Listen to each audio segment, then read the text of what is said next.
way I understand that is that how we experience life is a combination of thoughts, feelings, our physical senses, our impulses to move. There are a number of different ways in which we experience life. Is it generated? Is it created within? Or is what's happening out there, is it pulling strings and pushing buttons? Is what's happening out there actually somehow reaching inside of us and flicking switches that creates our experience? I haven't thought a lot about, but what occurs to share with you, before I was a coach, I was a therapist.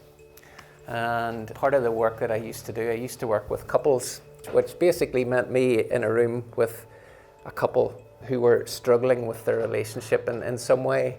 It never ceased to amaze me that I'd be in this 3 chairs in a triangle, and I'd hear one person say something to the other person, and the other person would reflect what they had heard, and I would immediately be like, it just seemed to me that, were they even in the same room? I know I heard something, but that's not what I heard. Somebody would take something personally, or they would find it would almost be like they were in a different conversation. And so what I saw in those moments, I started to see that there was something about how we experience life that is different for 2 individuals, or for all of us. We can have people in the same context having the same experience, a couple who are in the same conversation having 2 completely different experiences of that conversation, yet all of the external factors, all of the language that's said, temperature in the room, the place, everything else is in common.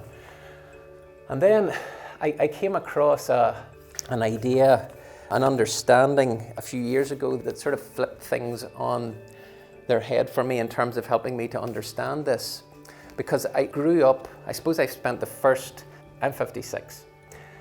I spent the first 51 years of my life, around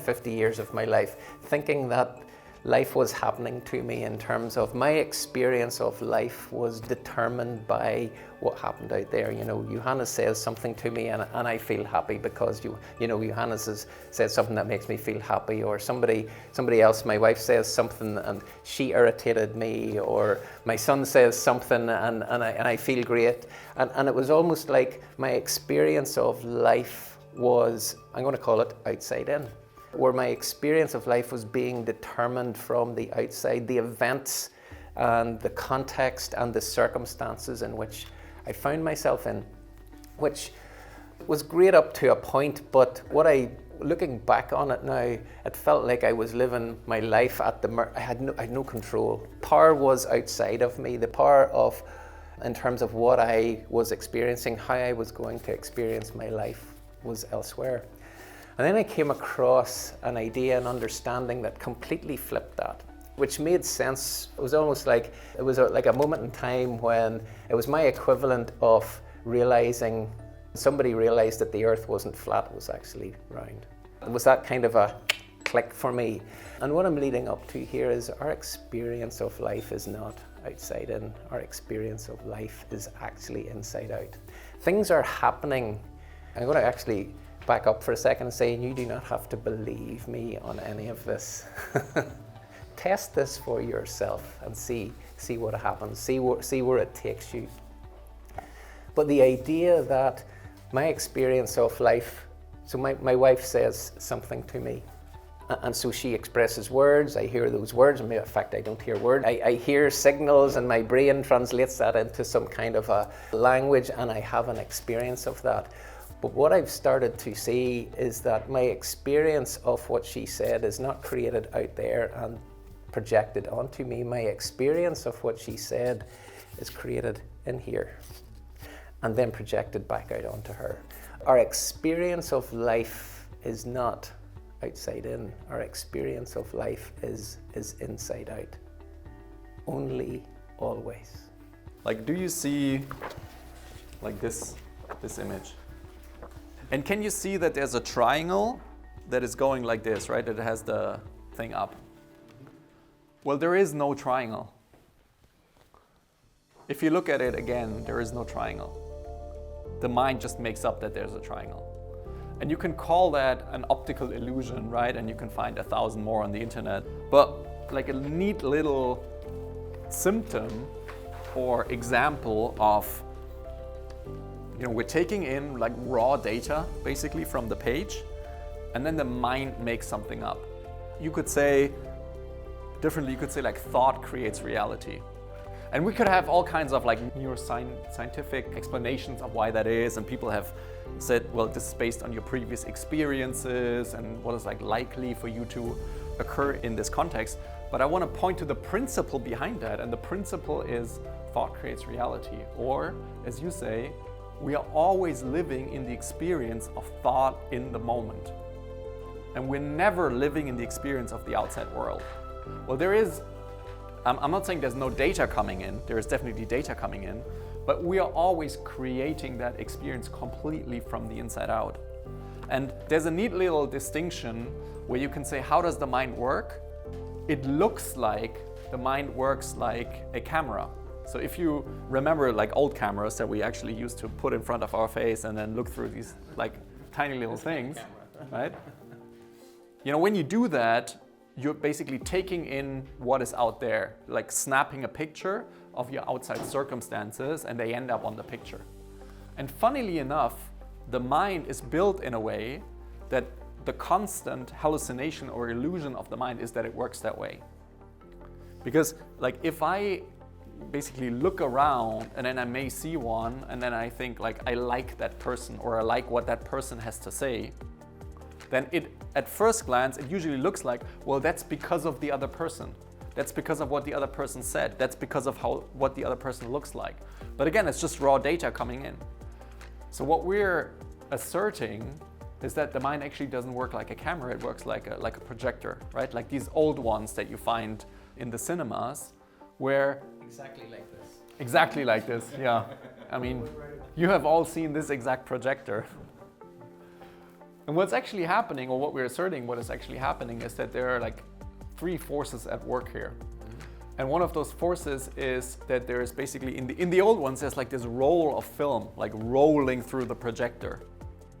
And what we're saying is there's this roll of thoughts, you could say, a constant flow of thinking that is basically running through the projector, image by image by image, moment by moment by moment, where you have thinking. And then that thinking gets illuminated by the power of consciousness that we all have, right? In German, like Bewusstsein or awareness. And there's a lot of talk about, consciousness and where does it come from, but this is not, it doesn't really matter where it's coming from. What we're saying is, inside of us, we have the power to illuminate our thinking, to basically give attention and energy and focus onto our thinking. And then that thinking, kind of like the picture that rolls through in that moment, gets illuminated and gets projected outwards into the world, right? If you imagine like a screen, it gets projected onto the screen, like in a movie.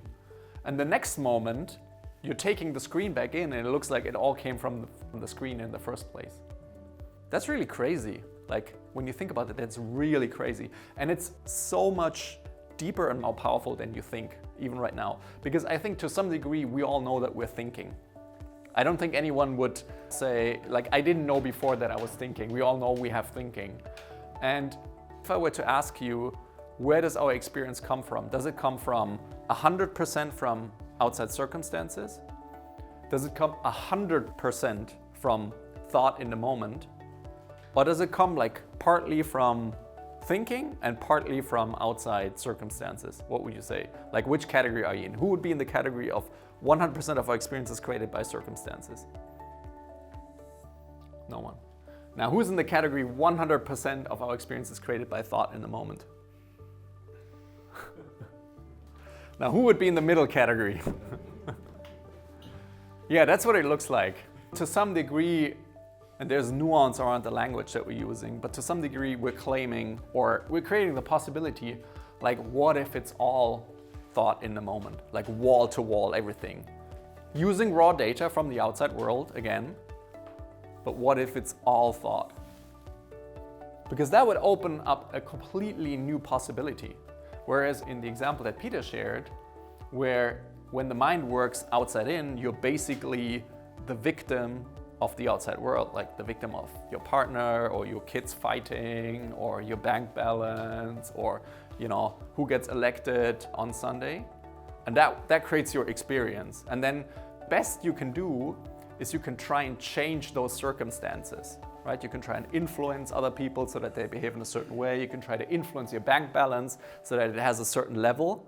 Because when that bank balance determines your experience, right, you want it to be as high as possible so that you have a good experience of your bank balance. But if it actually were to work entirely the other way around, you could still want to increase your bank balance in the knowing that it doesn't create your experience. You're not the victim of your bank balance anymore, or your partner, your kids, and all that. But you could even say they're neutral. And based on a given set of circumstances, you can create an infinite number of personal experiences, given how you think about them. And then what you feel based on the thinking that you have. And you become the ultimate owner of that creation of your experience. And don't hear this about bank balances don't matter, or outcomes of elections don't matter, or anything like they do matter, because they do change circumstances. And then those things basically provide, you could say, like different inputs into our life, different raw data for our life. But ultimately, the experience that you're creating, the feeling that you're having of all these things is always happening inside of your mind. In that sense, what we said about this, the power is in the listener, is kind of like one application of that, right? The power is in your listening and in your viewing and in your feeling and in your everything. This was something that for me, this was really transformational for me, because I had lived so much just thinking that life was happening to me, and I just had to roll with the punches, or I had to fix what looked broken or change that. And the amount of time and effort that I put into trying to change my circumstances so that I could feel differently on the inside, it led to me, I burnt myself out trying to do that, basically. At the age of 38, I hit I'd had a couple of minor brushes with a burnout, and I hit it properly in 2006. And from then, my life became a search for how do I make sure that doesn't happen again.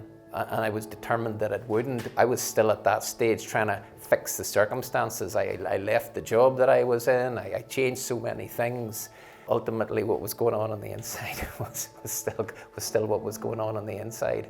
And it wasn't until I started to see that this inside-out understanding, it held water for me. It felt like a truth. Now, I want to make it really clear, it doesn't make it easy. The inside-out understanding, there's sometimes I wish to God it wasn't true, because the most difficult example I can give you is that, and this is where I kind of battle this being true, is that a very close friend of mine betrayed me a number of years ago, and somebody very close to me got hurt. And I won't go into the detail beyond that, but I had so much anger, so much, even hatred of that person for a period of time. I wanted to punish him for what had happened. And ultimately what came to me was, my anger is my anger. He did what he did. He behaved in the way he behaved, but ultimately my experience of that, even in that, I was able to see that my experience of what he did is generated within me. And that's all we're really pointing to here. We're not saying anything about good or bad or right or wrong here. That's not what we're trying to say. We're just pointing to, where is your experience of what's happening out there created within? Is it created by thought in the moment, which then there are feelings with that, or our experience of life? I suppose the way I understand that is that how we experience life is a combination of thoughts, feelings, our physical senses, our impulses to move. There are a number of different ways in which we experience life. Is it generated? Is it created within? Or is what's happening out there, is it pulling strings and pushing buttons? Is what's happening out there actually somehow reaching inside of us and flicking switches that creates our experience? And I have concluded that, much as I sometimes love it and sometimes don't like it, it's me that's creating the experience. And the beautiful thing about that is that what I want to propose is, it allows us to take our power back from our circumstances.